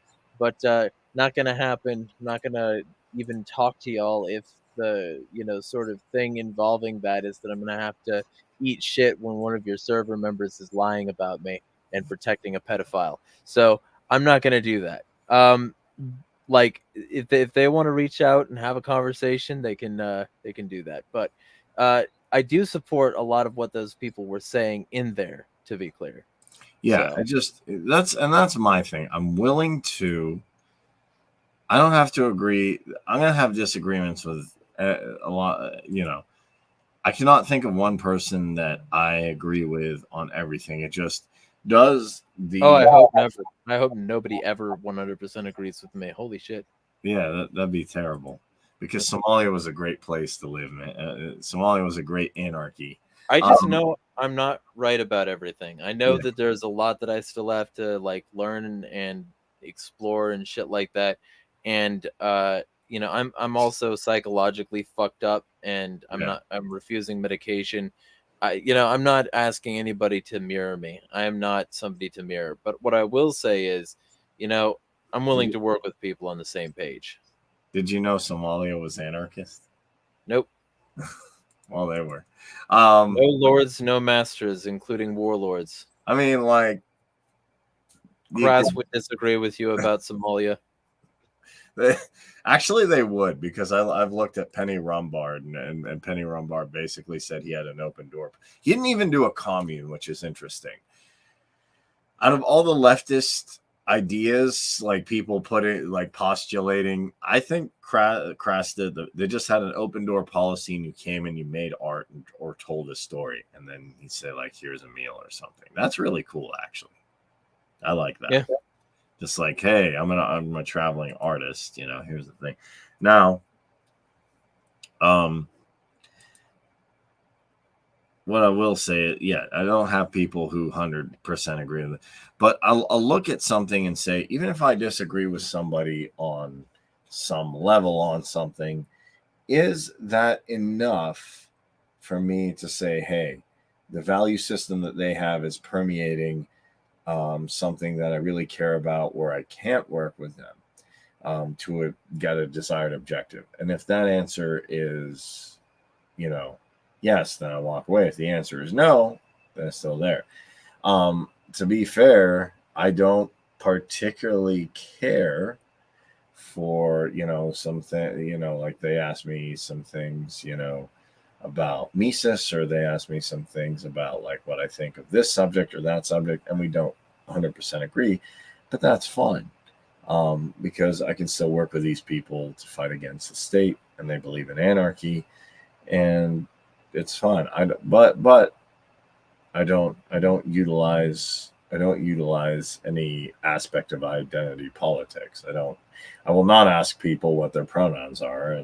Just if they want to tell me and I'll use them, fine. But like, no, I guess I don't. I don't really get that. So there's certain things that I don't agree with, but that's fine. I don't have to agree with everything to work with you, and that's where I'm willing to compromise. I'm not an anarcho-transhumanist. I'm not going to put chips. I don't want to put chips in me to control my fridge. But if somebody wants to do that, John Zerzan doesn't want to use any technology in my, or very limited technology. I don't know if I want to go as far as he would go, but I can talk to him like we did. Um, Same thing with, I don't, for me, actually, and to me, I wouldn't specifically, I'd like to see a world where I can hang out and do my town city life, then go to a commune for a while and hang out with them, then go to a band tribe, a primitivist tribe, and see what they're doing. And then Real pluralism, because it's real philosophical and ideological pluralism, not then, ethnic pluralism. and then use mutualism. And to me, I think anarcho transhumanists and primitivists could get together, just like we can through mutualism. Solar punks can bridge that divide, although I'm not a solar punk scholar. I think it's a cool idea from everything I'm seeing. I don't think solar punks are statists, so I could be wrong. Well, my general vibe that I've had is, I do want coalitions, and an authentic anti-war coalition would be great. An authentic one. But so many of these things are just infested with like pro-state, pro-fascism, pro-imperialism, or just other unseemly sorts. Like these racist, eugenicist, fucking Nazi cunts who were just co-opting everything and then deleted fucking everything after exactly one day of pushback. So, you know, I those sorts of people are infiltrating. Those are the interests. When we talked about the right infiltrating libertarian circles, they're also infiltrating everywhere else. And so, like, watch the last stream with me if y'all want more of this insanity and mental illness. Uh, and like, watch that stream and tell me I'm wrong about the infiltration of right wing uh, statism into libertarian circles. And then, this stream and that stream connect to basically make a strong case that these people are like evil and entryists and trying to couch their bullshit, their statist boot-throating bullshit, in the kind of language that would get people like the left on board. So, the kind of like libertarians, anti-war swords on board. So be aware of it. And every single time they come to you to stomp on your movement, bring a bigger boot. Yeah, I agree. And then, do you see any value in bringing some of these different small organizations together to talk to each other? It's funny enough. If they So are authentic anarchists, absolutely. yeah, Dialogue is great. so we should get and once I get a site going, we should get Nexus to talk to C4SS, to talk to Mises Caucus now that we actually have control. I think Mises has been doing a good job overall. Yeah, we have some disagreements, but we're doing good. Well, I know a significant amount of the people in the LBMC Facebook group hate me, but other than that, yeah. But they haven't censored you. They let you post like the other. The admins have less of a problem with me. It's the little bitch ass commenters, like a significant amount of them who are like active, like Joshua for me to be. A significant amount of them are actively calling for me to be censored in that group. I'm not talking about the people who run the joint. I'm talking about the commenters. Check the comments. Go into that group, look at my posts, and check the comments. I mean, yeah, I'll check the comments. Anyway, the point that I'm making is absolutely, if there wants to be dialogue, there can be dialogue. I don't think groups are the way to go about it. I think that individuals from those groups, so that they can state their piece on this site you're thinking of building and really flesh out their ideas and how they could interconnect, would be a better idea. But yeah, absolutely, everybody should talk. Yeah, because there are people who say things that I don't like. Like, there are even people who are like, well, primitivists are the worst people. I'm like, okay. Out of people who are murdering people and doing this and stealing your stuff, the guy's like, I'm going to live in a cabin, or I'm going to join a tribe and, pick berries and honeycombs and hunt, is not the dude that I have I'm actually impressed that people in this day and age can survive. I'm impressed with that. So I'm like, dude, that's actually one of the most interesting type of people. I'm like, hey, sit down with me. So yeah, I think people who are mutualists are interesting, and we need to have more dialogue, and then we need to figure out practical interventions and ways to get past all of this BS. However, that is going to work. I don't know exactly how it's going to work, but I'm the big difference between me and you is I'm optimistic. I don't think any of this stuff will work as well as they want, because hey, look, historically, globalism's never worked. These people aren't the first ones to try globalism is a relatively new concept. Yeah, they didn't have nearly the technology, nearly the international support. The technology is new, but here's the thing: the technology is new. Like, the technocrats are a new aspect. But Alexander the Great thought, if everybody spoke our language, if everybody did things the way we did, we'd be good. But that's not globalism. The Romans globalism is the imposition of a central ethos onto the entire world, enabled by neoliberal, internationalist, capitalists. It doesn't have to be neoliberals. No, globalism is neoliberal. Okay, fine. But here's what I would say. Like, to me, if you take away the neoliberal, neoconservative, I mean, if you want to call it but to be fair, Alexander the Great was just an imperialist. Imperialism is a thing. globalism to me is rebranded. To me, globalism Yeah, it's rebranded imperialism. The but only it's fundamental difference is that one is highly violent. Like Temujin just said, I'm going to get the tribes of Mongolia together. And then he did conquer a lot of the world. The Mongol Empire conquered most of the world. And all the way up to his grandson ran an empire. To me, that is quote unquote global. The British were kind of globalists. They were all across the globe no. pushing their pound. I mean, the pound is everywhere. English is everywhere because the English were saying, "Oh, we got to push." That's You know, imperialism. globalism is imperialism. Globalism is a modern type of imperialism. It's not like the fact that empire existed meant that it's globalist. Globalism is a specific type of imperialism. Fine, imperialism is existed, and then they just rebranded imperialism now to put a smiley face. They effectively put a smiley face on imperialism. We're not here to conquer you. We just want to put all of our industries here because we care about, this climate change. This we care about right. This local issue. It's imperialism. It's imperialism through soft power and puppet states with fake national sovereignty. That's not what the original imperialism was. This is a new form of imperialism. Yeah, like Kant said, it's economic imperialism, but fundamentally, whether it's done with a smiley face or whether it's done through direct coercion, it doesn't work. The Mongol Empire fell apart. The British Empire fell apart. BlackRock will fall apart somehow. I don't know how, because BlackRock, funny enough, is the most effective empire. These families, though, they still maintained their generational wealth. They still maintained their generational wealth, and we're still dealing with British imperialism. We're still dealing with the results of the Ottoman Empire. And the fact that the Turkish government could censor a huge amount of their citizens by getting Twitter to silence their accounts under Elon Free Speech Musk, I might add. These people are not gone.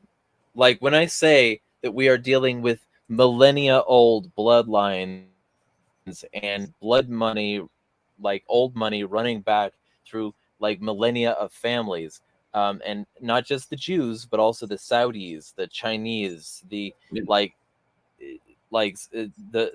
huge amount of like ancient, like traditional communities that found out how to participate in international slave markets or made imperialist decisions of their own.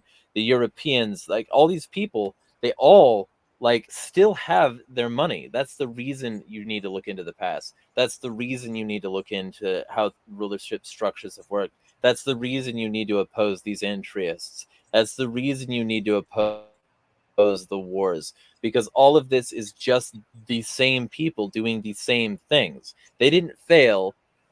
They like had either a temporary setback or a positive rebrand to make it seem like they lost. But they didn't. That's why we can still talk about the Rockefellers, the Rothschilds, these rich families. That's the reason I can talk about the House Al Saud and their massive amounts of money. That's the reason we can talk about like all of these, because they're not gone. They didn't lose. They've been refining their techniques for millennia, and they found one that really gets the people sedated, really gets the people to like buy into bullshit, really gets the people to accept their chains. So if you tell me this isn't going to work, yeah, maybe it does have another little stumble right now, but they're eventually going to come back up unless we crush them.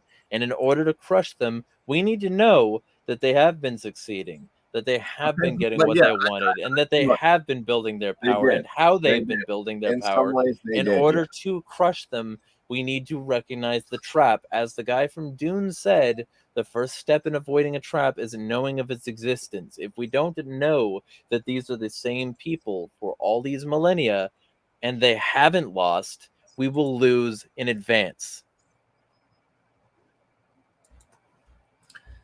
That I don't agree with. That I do agree with.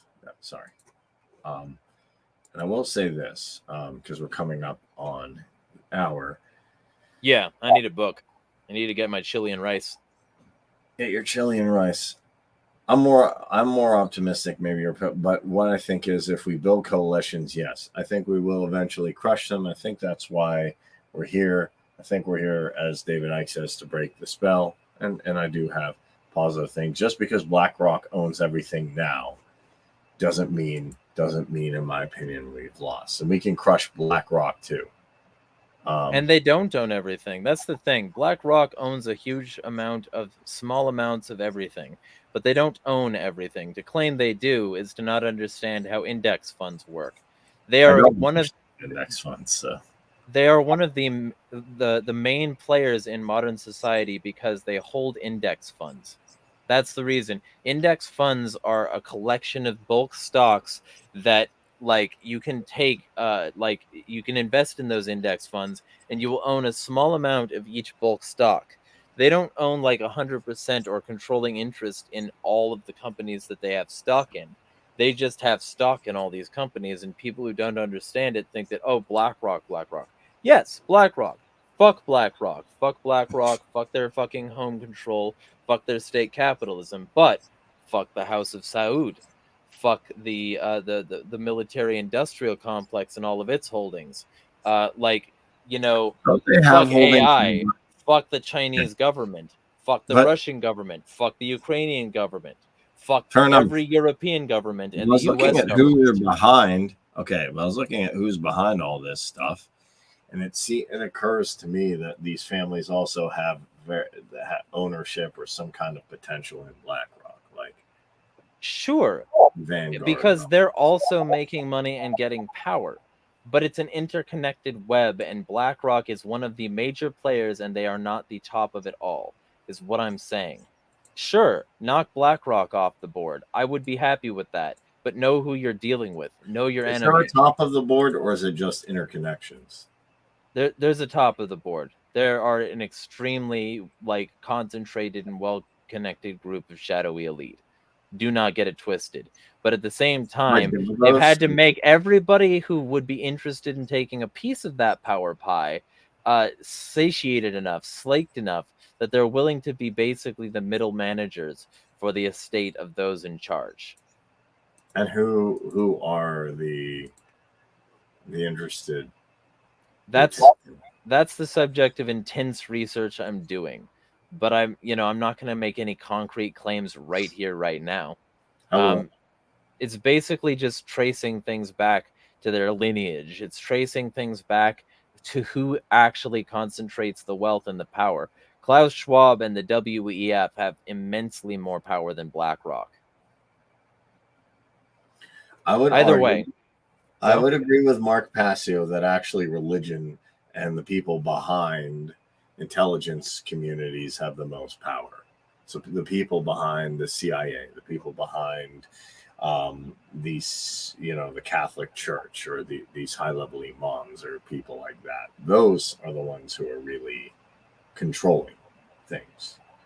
And I could see that to some extent, but that's a subject for another time. Either way, the point is that, yeah, we need to understand that the real problem transcends millennia. They didn't lose. And they are going to win if we don't stop them. They've won a lot.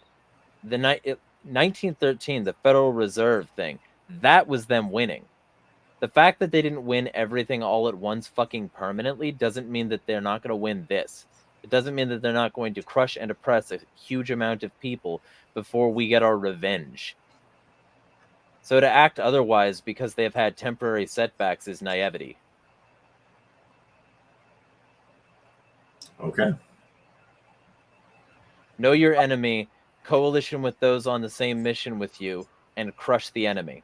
Destroy what destroys you. That's the message. I can get behind that. All right. Anything else you want to add? You can follow me places. Description link, blah, blah. You can follow me places. Well, not physically, but on the internet. I live in Spokane. I'm sure that there's at least somebody who's like seen me in public and snooped. I don't fucking care. Okay, fair enough. All right. Well, this is Green with the Essential Libertarians. Thank you for stopping by with my co-host Jeremiah Harding, talking about getting right-wing influences, kicking out of Nazis out of things like fake anti-war rallies, and let's keep doing that. Let's keep fighting back. Thank you for tuning in today.